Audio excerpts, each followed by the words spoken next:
करीब 4 माह से ज़ायद का अरसा हो गया है इस नई आने वाली हुकूमत को, यानी कि पाकिस्तान तहरीक इंसाफ की हुकूमत जो वफाक में है, सूबा पंजाब में है, खैबर पख्तूनख्वा में है और बलोचिस्तान में इत्तहादी है।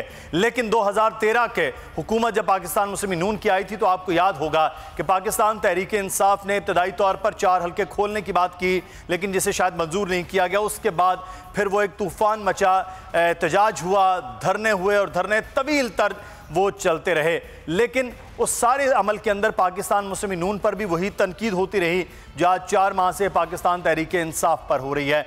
उस वक्त भी 2013 में मियां नवाज शरीफ ने कहा कि हम कशकोल तोड़ देंगे और पाकिस्तान की मईशत को बेहतर बनाएंगे, लेकिन फिर कर्जे लिए गए और कर्ज़ों के हवाले से पाकिस्तान तहरीक इंसाफ हो या पाकिस्तान पीपल्स पार्टी वो कहती रही कि तारीख के बदतरीन कर्जे हैं जिसके बोझ तले पाकिस्तानी मईशत दब रही है। और अब फिर से वही बात की जा रही है पाकिस्तान मुस्लिम नून की जानिब से कि पाकिस्तान तहरीक इंसाफ की हुकूमत ने आते ही बेकारी बना दिया है इस कौम को और पूरी तरह से ऐसे भीख मांगने वाली कौम की तरह पोर्ट्रे किया जा रहा है इस हुकूमत की जानिब से पाकिस्तानी कौम को जो एटमी ताकत है। लेकिन पाकिस्तान तहरीक इंसाफ कहती है कि मुस्लिम नून ने 5 साल में मईशत को वहाँ पर छोड़ा था जहाँ पर इसकी हालत अबतर है और इस मईशत के पहिए को चलाने के लिए इस वक्त किसी न किसी तरह से इमदाद की सूरत, कोई कर्ज की सूरत, किसी पैकेज की सूरत, किसी न किसी मुल्क से अब बात कर रहे हैं। पाकिस्तान तहरीक इंसाफ की हुकूमत कहती है कि हमने IMF से कर्ज नहीं लिया है, शराइत बहुत ज़्यादा तगड़ी होती हैं जिसकी वजह से IMF से हम दूर रह रहे हैं, लेकिन IMF के पास के लिए कर्ज नहीं जा रहे। जो मईशत का पहिया चल रहा है क्या वो बेहतर है या नहीं है? इस तमाम तर सूरत हाल पे आज पाकिस्तान मुस्लिम नून के जो अपोजिशन लीडर पंजाब असम्बली हैं हमजा शहबाज, उन्होंने आज पंजाब असम्बली के बाहर इजलास से कबल जो गुफ्तगू की है उसमें खासी तनकीद की और कहा कि असल जो खिदमत है पंजाब की वो मियाँ शहबाज शरीफ ने की है। उनका क्या कहना था, आइए आपको पहले वो दिखाते हैं जी। और आज जो पाकिस्तान की मईशत का हाल है उसके लिए बड़ी तशवीश है। एक रेडीबान भी परेशान है, एक मिल वाला भी परेशान है, काश्तकार भी परेशान है, मजदूर भी परेशान है। हमने जब हुकूमत छोड़ी थी उस वक़्त जो ग्रोथ रेट था वो करीबन 6% था और आज ग्रोथ रेट जो है वो 3% हो गया है। पाकिस्तान की तारीख में 71 साल तारीख में डॉलर जो है सबसे ज़्यादा PTI के दौर में डिप्रिशिएट हुआ। हम जब गए थे 23 अरब डॉलर थे आपके फॉरेन रिजर्व्स, आज 11.5-12 अरब डॉलर आपके अपना जो है फॉरेन रिजर्व्स हैं। आज फिर पाकिस्तानी कौम सर्दी के मौसम में जब अपना जो है वो खपत कम होती है उस वक़्त 12-12 घंटे की लोड शेडिंग हो रही है। अपना जो है ना वो खुदा खुदा कर 5 महीने हुए हैं और हर तरफ तशवीश है, हर तरफ एक गैर यकीनी सूरत हाल है। कोई कहाँ गए वो साउथ पंजाब महाज वाले, कहाँ गया वो इमरान नियाजी का वादा?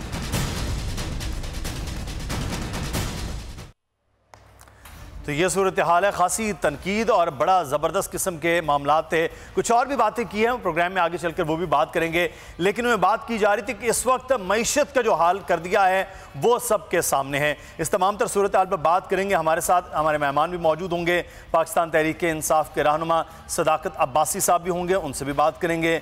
शाहिद हसन सिद्दीकी साहब माहिर मुआशियात हैं, सीनियर तजज़ियाकार हैं, शाहिद हसन सिद्दीकी साहब से भी इस हवाले से बात करेंगे। सबसे पहले शाहिद हसन सिद्दीकी साहब आपसे मैं ये जानना चाहूँगा, ये तनकीद अपोजिशन पहले भी 2013 के इलेक्शन के बाद भी करती रही, जो अपोजिशन उस वक्त थी।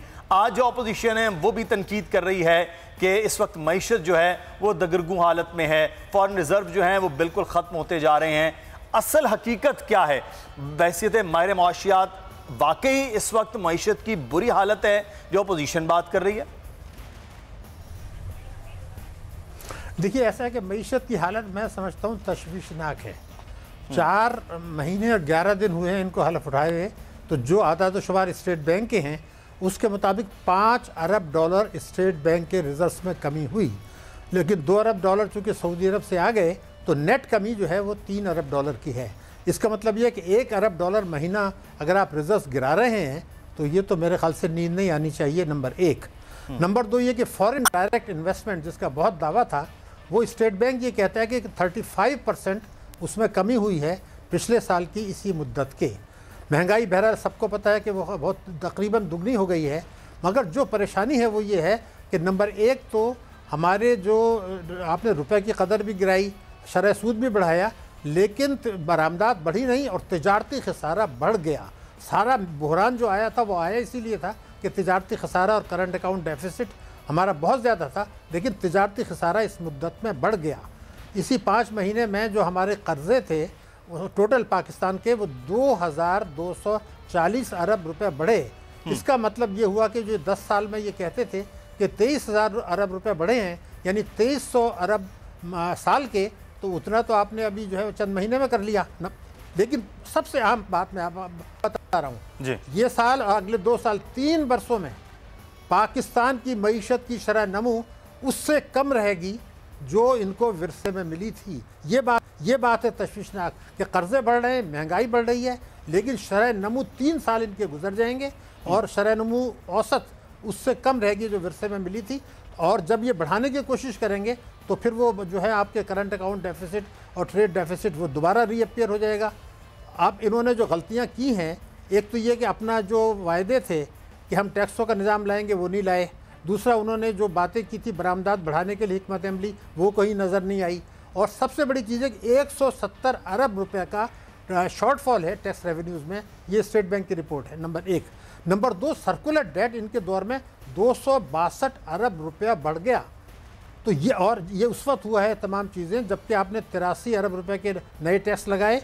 दूसरा ज़िमनी बजट आप लाने की तैयारी कर रहे हैं। तो अब सवाल ये पैदा होता है कि आपने कोई 12 अरब डॉलर आप लेना चाह रहे हैं सऊदी अरब से और यूएई से, 2 अरब डॉलर आप चीन से लेना चाह रहे हैं। तो फिर एक सवाल आएगा कि ये तो आप कर्जे ले रहे हैं, आपने 5 महीने में क्या बढ़ाया?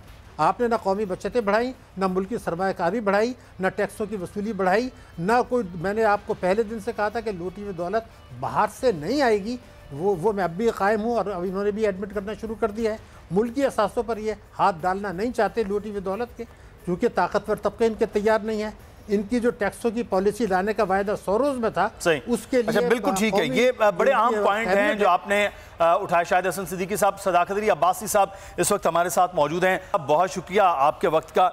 इस वक्त जो सूरत हाल है, आज हमजा शहबाज जो बात कर रहे थे कि 6% थी ग्रोथ रेट, और इस वक्त सूरत हाल ये है कि 4 माह आपकी हुकूमत रही और 3% पर आकर वो चीज़ भी रुक गई है शरह नमू। लेकिन दूसरी जानिब आप भी बात करें कि मामलात को बेहतरी की जानिब ले जाया जा रहा है। बेहतरी किस सेक्टर में और कहां है?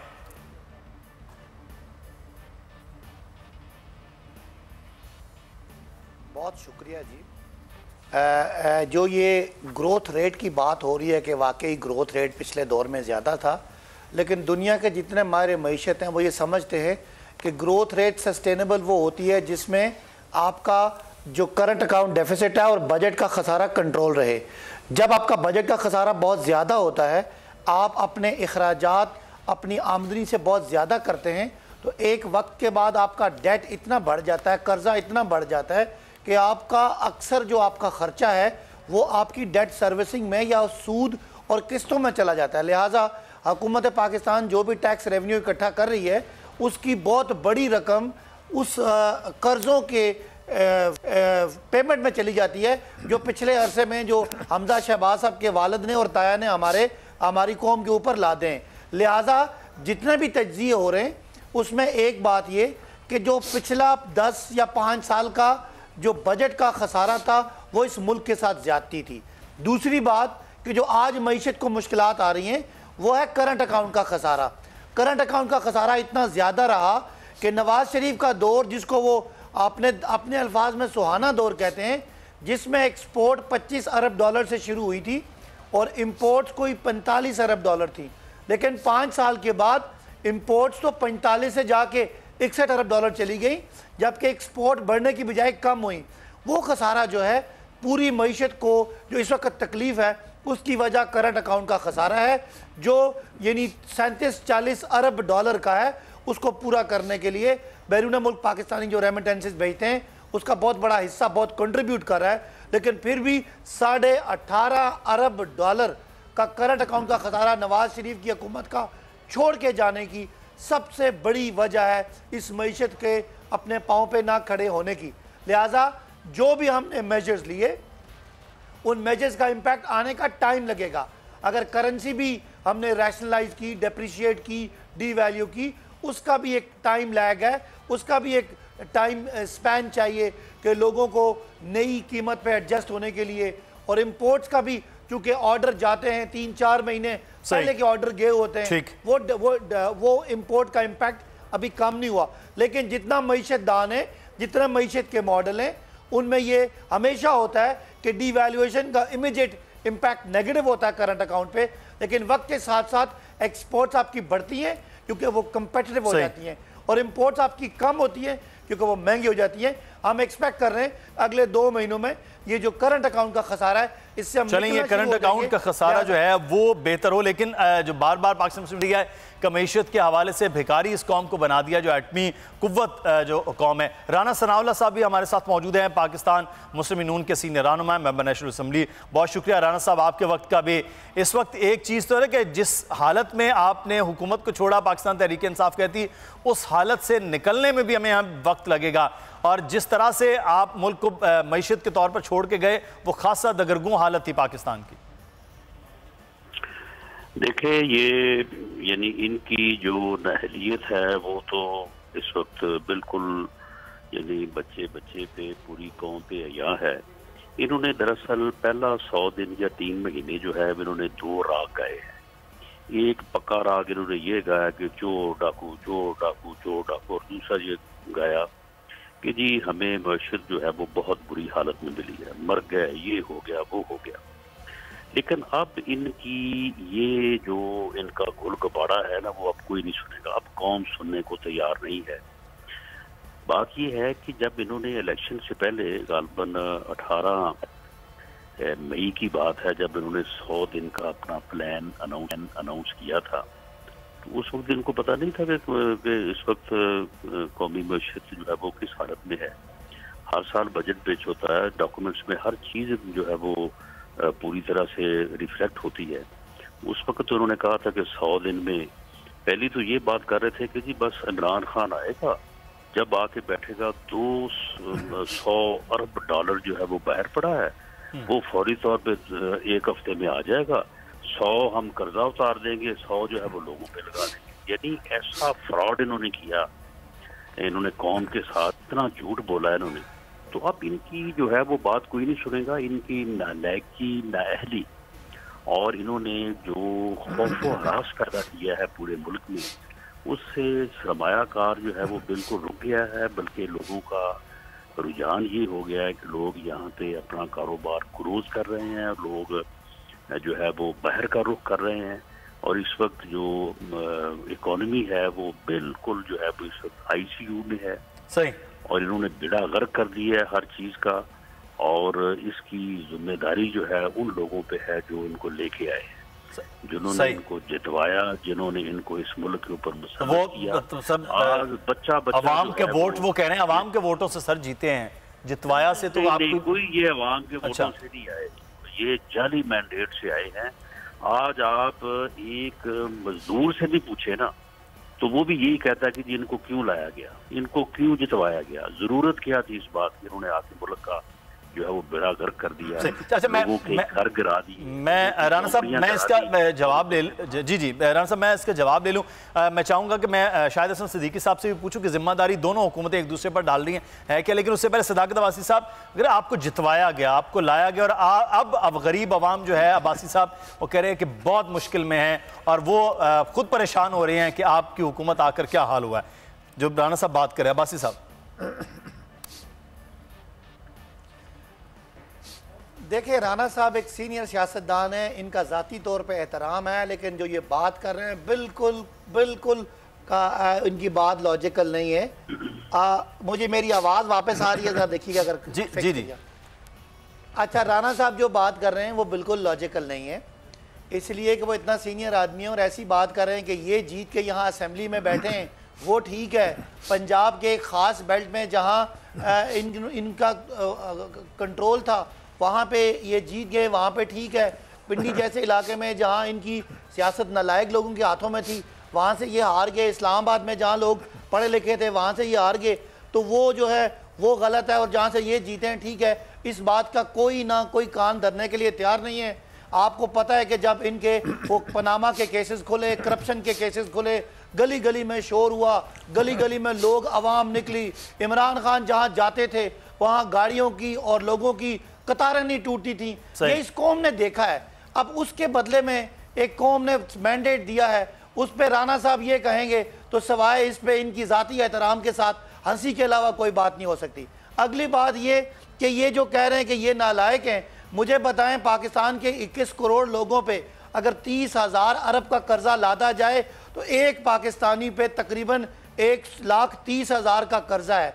किसी बंदे पे 1,30,000 का कर्जा होगा जो नवाज शरीफ और जरदारी साहब ने मिल के चढ़ाया, और जो कहीं पनामा में जाके निकला, कोई जाके एवन फील्ड से निकला, कोई अजीजिया मिल से निकला, कोई ओमनी से निकला, कोई जरदारी से निकला, कोई मॉडल गर्ल से निकला, वो सारा पैसा वही है जो यहाँ से चोरी हुआ। और उसके बदले आज कौम जो है वो टैक्स दे दे के मर गई है। PIA डुबो दिया, रेलवे डुबो दिया, आपका अच्छा, आपके ये कर्ज का जो बड़ा इंपॉर्टेंट बात की अब्बासी साहब आपने, मैं ये चाहूंगा कि मैं ये शाहिद हसन सिद्दीकी साहब से भी जान लेते। सर, जिम्मेदार राना साहब कह रहे हैं कि तहरीक इंसाफ, पाकिस्तान तहरीक इंसाफ कह रही है कि जिम्मेदार पाकिस्तान मुस्लिम नून की थी। अब शाहिद हसन सिद्दीकी साहब, कर्जा पहले बहुत लिया गया जिसकी बहुत ज़्यादा बात की गई आखिरी 2 साल में, कर्जा क्या अब भी लिया जा रहा है? तो ये जिम्मेदारी दोनों हुकूमतों की बराबर है या आप समझते कि अब की बार हुकूमत ज़्यादा जिम्मेदार है? देखिए, मैंने अभी आपसे किया था कि पिछले 10 वर्षों में 23,000 अरब रुपए के कर्जे बढ़े, 100 अरब रुपए साल बढ़ते हैं। इस साल उससे कहीं ज़्यादा रफ्तार से कर्जे बढ़ रहे हैं और बढ़ेंगे, नंबर 1। दूसरा, मैंने आपको अहम बात बताई थी कि जो 5.8% की शरह नमू थी, अगले 3 वर्षों में पाकिस्तान का ग्रोथ रेट का औसत उससे कम रहेगा 5.8 से, मैं आपको रिकॉर्ड पर बता दूँ। तीसरी बात कि FDI 35% जो गिरा है, ये तो इसलिए 5 महीने में गिरा है, इसका ताल्लुक पिछली हुकूमत की कारकर्दगी से नहीं है। अगर 170 अरब रुपए की शॉर्टफॉल टैक्सेस में हो गई है, 83 अरब रुपए के नए टैक्स लगाने के बाद, तो उसके लिए हम पिछली हुकूमत को जिम्मेदार नहीं करार दे सकते। मगर जो सबसे बड़ी ज्यादती पाकिस्तान में हो रही है कि जब इकोनॉमिक इशूज़ पे बात करते हैं तो हक़ाइक़ छोड़ देते हैं। 18वीं तरमीम के बाद और 7th NFC अवार्ड के बाद तालीम और सेहत सूबों का चला गया। तो क्या तहरीक इंसाफ की KP में कारकर्दगी पंजाब और सिंध से बेहतर थी एलोकेशन के हिसाब से एज परसेंटेज ऑफ GDP? मसलन तहरीक इंसाफ ने यह कहा था कि हम तालीम का बजट 5 गुना कर देंगे, सेहत का 6 गुना कर देंगे। उन्होंने नहीं किया, उतना ही किया जितना सिंध और पंजाब ने किया था।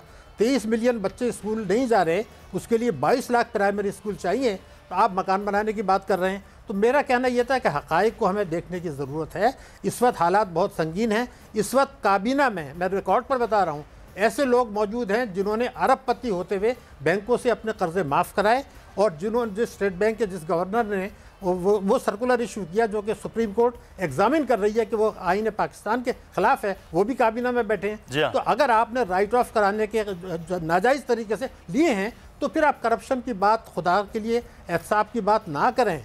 उसकी वजह यह है कि आप काम करने दें इदारों को, लेकिन सुबह शाम जब चोर डाकू कहेंगे तो FDI गिर जाएगा। मैं कहता हूँ FIA भी काम करे, NAB भी काम करे, मगर पहले आप NAB की इस्लाह कर लें, क्योंकि उसका खुद एहतसाब की ज़रूरत है। हमारा मसला ये है कि मुझे ये नज़र आ रहा है, खुदा न खास्ता, कि हमने बड़ी गलती ये की। अगर IMF के पास नहीं जाना था तो स्ट्रक्चरल इस्लाहात करते। ठीक है, बिल्कुल, ये बड़ा अहम मामला है। IMF के बजाय चीज़ें ज़्यादा क्लियर होती हैं कि सरमायाकार जो है वो भी ज़्यादा क्लियर होता है और मामलात होते हैं। रोज़ नई जो है उम्मीद, नई खबर और नया खदशा वो पैदा ना होता।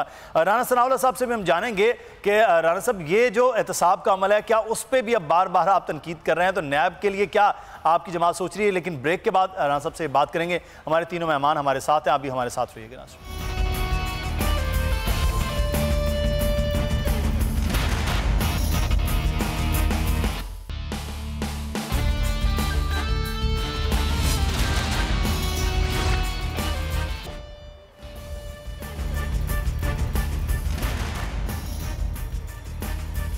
तो आगे बढ़ेंगे फिर जो मामलात हैं इस वक्त जो इस साथ साथ पैरेलल चल रहा है और वो है एहतसाब के अमल के हवाले से। अब अभी जो खबर आज भी सामने आ रही, मिफ्ता इस्माइल साहब को भी जो मामला था उसमें भी उनको बुलाया जा रहा है। LNG स्कैंडल का साबिक वज़ीर आज़म शाहिद खाकान अब्बासी साहब को भी बुलाने की बात हो रही है, राना सनाउल्लाह साहब।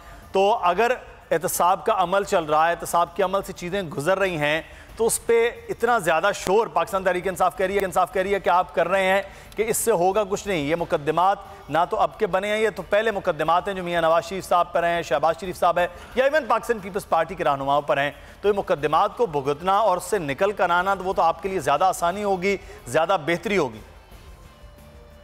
देखिए, एक तो इनकी बात जो है ये 100% दुरुस्त नहीं है कि मुकदमात जो है वो पहले के बने हुए हैं, लेकिन चले अगर इनकी बात को दुरुस्त मान लिया जाए कि मुकदमात ये सारे पहले के बने हुए हैं, तो फिर क्या वजह है कि जो अपोजिशन के खिलाफ है उन मुकदमात में तो इंक्वायरी स्टेज पे गिरफ्तारी हो रही है और जो गवर्नमेंट के लोगों के खिलाफ हैं उनके खिलाफ जो है वो सिर्फ जो है वो दिखावे के लिए पेशियां हो रही हैं, ना किसी को गिरफ्तार किया गया है रेफरेंस दायर करने पे, ना किसी को इन्वेस्टिगेशन स्टेज पे, ना किसी को इंक्वायरी स्टेज पे।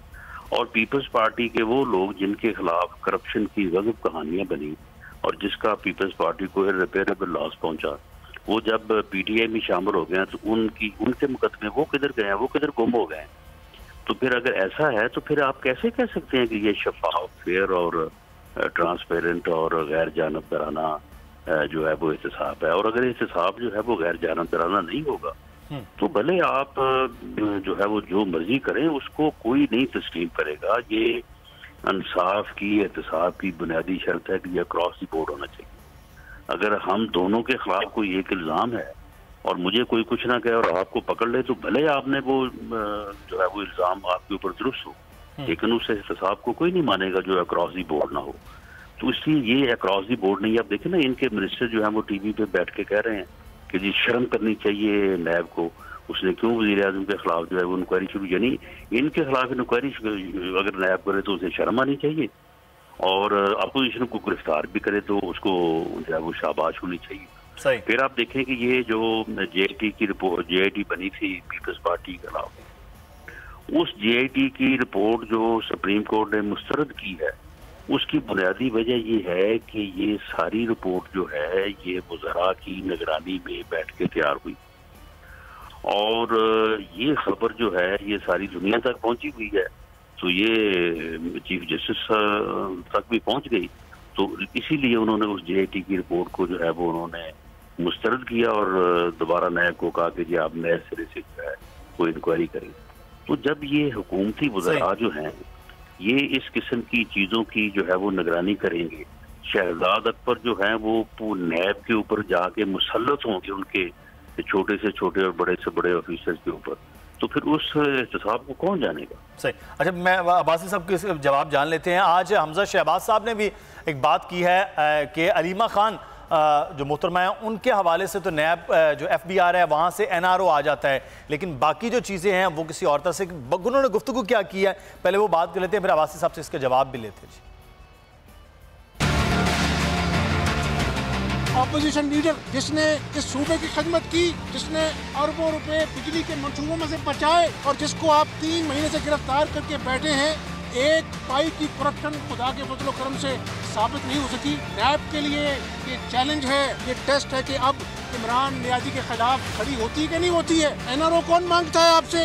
रोज आप बात करते हैं, अलीमा खान को आप NRO देते हैं FBR में। और इमरान नियाज़ी अगर हिम्मत है ना तो JIT बनाओ, कौम के सामने लेके आओ, दूध का दूध पानी का पानी हो जाएगा। नैब के पीछे छुपना छोड़ दो और डराना छोड़ दो। अक्रॉस द बोर्ड की बात होती है, अब्बासी साहब के एहतसाब होगा पाकिस्तान तहरीक इंसाफ की हुकूमत में। वज़ीर आज़म साहब के हवाले से नैब अगर कोई इंक्वायरी बनाता है उस पर कार्य शर्म आनी चाहिए, जो राना साहब भी बात कर रहे हैं। अलीमा खान साहिबा के हवाले से बात की थी, उनको तो NRO मिल जाता है, यही मुसलसल आप पर बात हो रही थी। अक्रॉस द बोर्ड एहतसाब तो फिर कहीं नहीं है।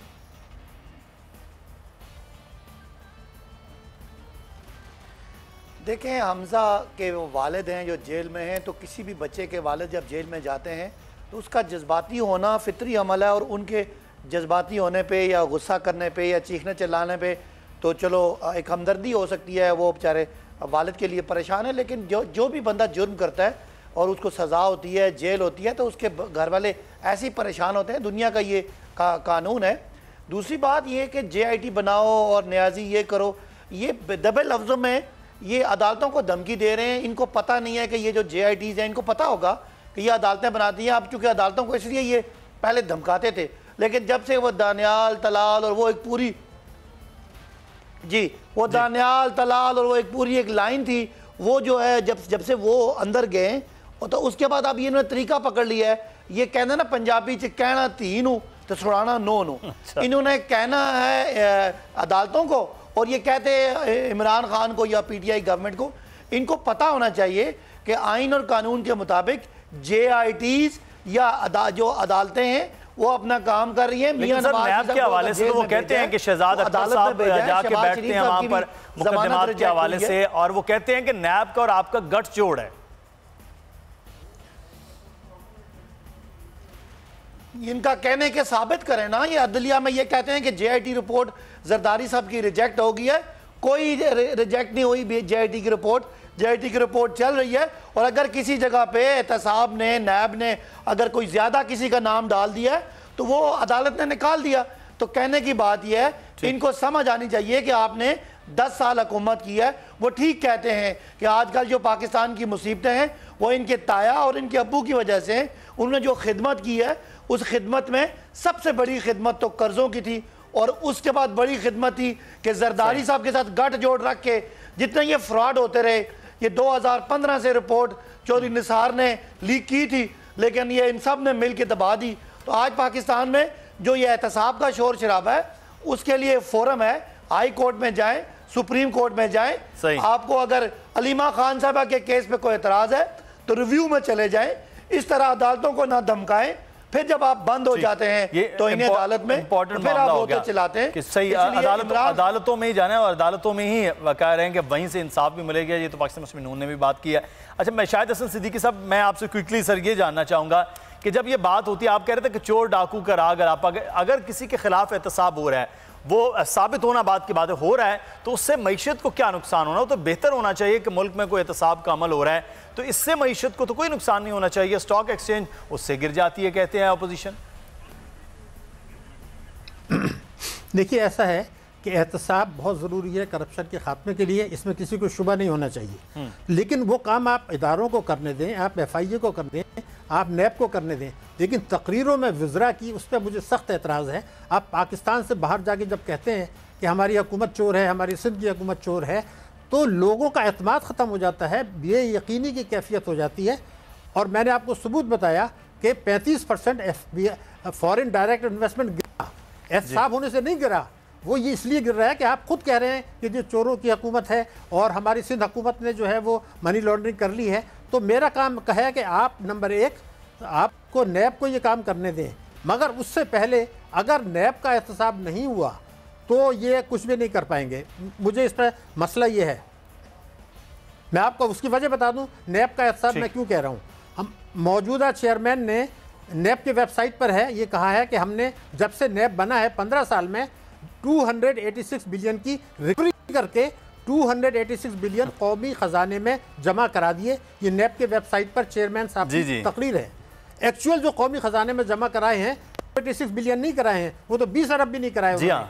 तो फिर अगर इस किस्म की बात जब आ जाएगी तो मसला तो पैदा होगा कि भाई इनकी टेक्निकल कैपेबिलिटीज क्या हैं। ये अहम पॉइंट है कि असल में ये नहीं है कि एहतसाब के अमल के, लेकिन ये है कि हुकूमतों के हवाले से अगर हुकूमतें बात करें तो यकीनन इस तरह का नुकसान होता है। बहुत शुक्रिया, शाहिद हसन सिद्दीकी साहब हमारे साथ मौजूद थे और पाकिस्तान की मईशत के हवाले से हम बात कर रहे थे। इस वक्त मामला कुछ और सियासी, जो खालिस्तान सियासी जिसे हम बात करें वो दरपेश है। सिंध की हुकूमत और वफाकी हुकूमत, पाकिस्तान तहरीक इंसाफ और पाकिस्तान पीपल्स पार्टी के हवाले से पाकिस्तान मुस्लिम लीग नून का मौक़िफ़ क्या होगा, इस पे हवाले से बात करते हैं।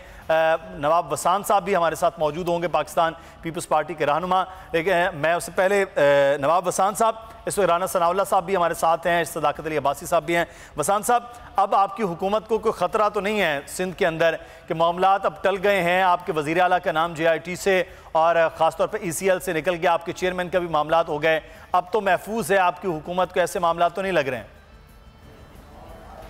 देखें, पहले भी खतरा नहीं था, इन लोगों की गलतफहमी थी, इनको सोच ये थी कि शायद इनको अपना पता नहीं था कि हमारे वोट वफाक में कितने हैं और सिंध में हमारे पाकिस्तान पीपल्स पार्टी के कितने हैं। जब ये तो हवा में चलते हैं, इनको पता नहीं है कि हुकूमत कैसे चलाई जाती है। तो हमें पता है, हमने कई बार हुकूमत चलाई है और करके दिखाया है, और इन जमहूरियत के लिए भी पाकिस्तान पीपल्स पार्टी ने सबसे ज़्यादा कुर्बानियाँ दी हैं। ये इनकी सोच थी कि शायद हम सिंध में ऐसा करेंगे कि जो पीपी के मेंबर हैं हम उनको जो जैसे पैट्रियट बनी पहले शुरू में अभी भी ये बना पाएंगे।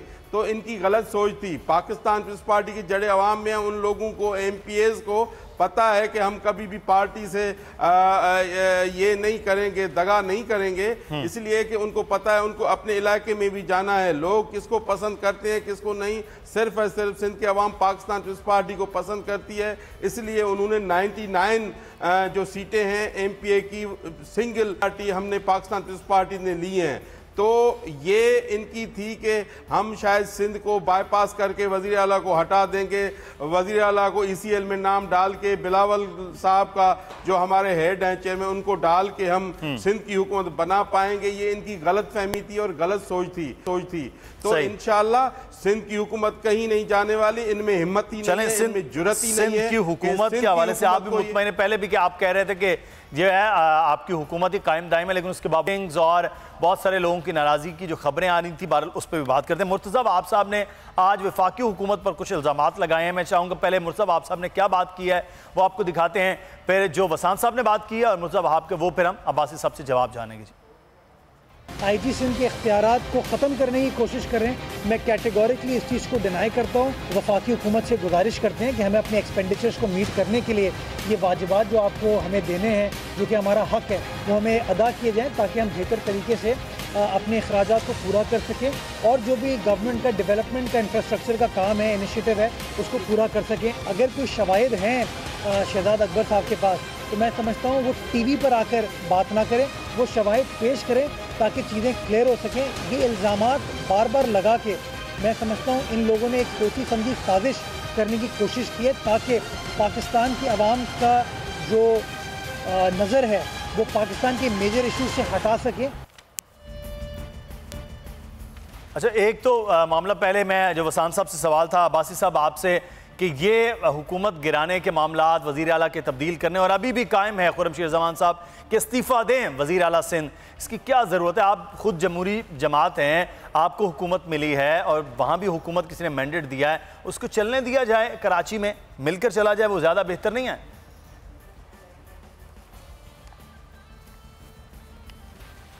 देखें मुदस्सर, किसी को भी ख़ासकर पीटीआई को पीपल्स पार्टी के मैंडेट पे ना कोई शक है और ना कोई हमें एतराज़ है। हमें पता है कि ये सिंध के देहाती इलाकों से, रूरल सिंध से वोट लेके आए और ये सबसे बड़ी सिंगल लार्जेस्ट पार्टी हैं। इनकी सियासत से, इनकी सियासी कुर्बानियों से किसी को कोई गिला नहीं है और जो इन्होंने माजी में इनकी क़यादत ने कुर्बानियाँ दी हैं उस पर भी कोई शक नहीं है। लेकिन जो कुछ इनकी गवर्नेंस और करप्शन के हवाले से मामलात हैं उस पर भी किसी को कोई शक नहीं है। ना होना चाहिए, ना इनको होना चाहिए, ना हमें होना चाहिए, ना ये रियासती इदारे जो हैं ये JIDs हैं उनको है, ना अदालतों को है और ना आवाम को है। लिहाजा दो बातों को अलग अलग करें।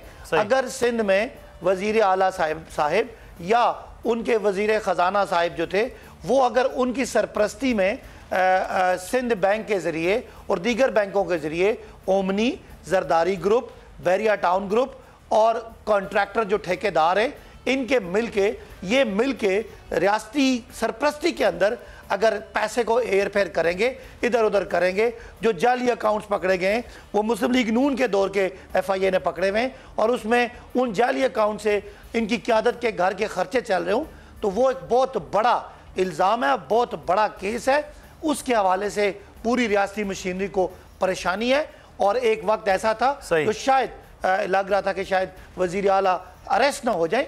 उस हवाले से जो सिंध की हमारी पार्टी है, एक बड़ा अहम पॉइंट आपने उठाया है कि असल तो चीज़ जाली अकाउंट्स और वो चीज़ें हैं। वसांत साहब, इसको डिनाई नहीं किया गया है कि सिर्फ ये बात की कि जी ECL में नाम डाल दिया गया, ये चीज़ें होती नहीं। ये पाकिस्तान PTI भी बात कर रही है। सवाल भी ये हो रहा है कि वो अकाउंट्स, वो चीज़ें हैं, उससे डिनाई फिर आपकी हुकूमत, आपकी जमात, आपके लीडरान वो नहीं करते हैं। देखें, अब्बासी साहब जो भी बोलते हैं वो नए नए आए हैं, उनको सियासत का पता नहीं है कि आगे सियासत कैसी होती है। तो देखें सर, सियासत में पुराने पार्लियामान में भी नए आए हैं। ऊपर नहीं, देखें, किसी के ऊपर इल्जाम लगाना, किसी के ऊपर तोहमत लगाना के इतने अरब फलूदे के इस पे निकले या किसी और के निकले, एक मिनट तो मैं कब कहता हूं, मैं तो कहता हूं कि ये क्लियर होना चाहिए, पता चले कि किसने करप्शन की है, किसने की है। हम तो चाहते हैं कि जो हमारी बाजी हलीमा खान का भी एहतसाब होना चाहिए, जो इमरान खान ने छुप के उनके थ्रू दुबई में या मुख्तलिफ इलाकों में बिजनेस किया, जो चीफ मिनिस्टर थे KPK के, उनका भी होना चाहिए, और इनका भी, हलीम खान का भी होना चाहिए, जहांगीर तरीन का भी होना चाहिए, इनके बहुत सारे KPK के जो वज़रा हैं उनका भी होना चाहिए। ये तो कहते हैं कि दूध की नहरें, मुझे ये बताएं इन लोगों ने क्या क्या KPK में बनाया, या क्या कौन सी ऐसी चीज बनाई कि ये कहते हैं कि हमने तो बड़ा पेरिस बना दिया KPK को। मुझे ऐसा कोई अच्छा हॉस्पिटल बनाएं जो NICVD जो हमने इधर कराची में बनाया, जो ऐसी कोई चीज बताएं कि हमने काम किया। मुझे ये बताएं कि 5 माह में इन लोगों ने पाकिस्तान में जो हुकूमत है, जो 3 महीने में इन्होंने बड़ा धड़ा चढ़ के इन्होंने बयानात दिए, मुझे ये बताएं कि 5 माह में इन लोगों ने पाकिस्तान के लिए क्या किया। हाँ, ये ज़रूर किया, जो 90 बिलियन थे वो 40 बिलियन पे आ गए, पाकिस्तान खजाने को सही ऐसा कोई और दुश्मन भी नहीं दे सकता जिस तरीके से इन लोगों ने दिया। ये तो बार बार कहते हैं कि हमने डॉलर को ये किया, डॉलर आपके सामने है, आप देखें, गैस को देखें, बिजली को देखें, पानी को देखें, इस तरीके से ये करना और सिंध के साथ ज्यादती करना। ये सिंध का पानी भी बंद करना चाहते हैं, ये सिंध का चले मैं ये बात करें तो जो आप बात करें सिंध के साथ ज्यादती, 90 अरब रुपया आज मुर्तजा वहाब साहब भी कह रहे थे हुकूमत ने देना है, वाजिबात है, वफाकी हुकूमत वो नहीं दे रही। एक तो ये 90 अरब रुपया और कुछ अदायगियां हैं, उसकी वो क्या वजूहात है कि आपकी हुकूमत नहीं है, पीपल्स पार्टी की हुकूमत इसलिए नहीं दे रही? बाकी कुछ आप जवाब देना भी चाह रहे थे अब्बासी साहब।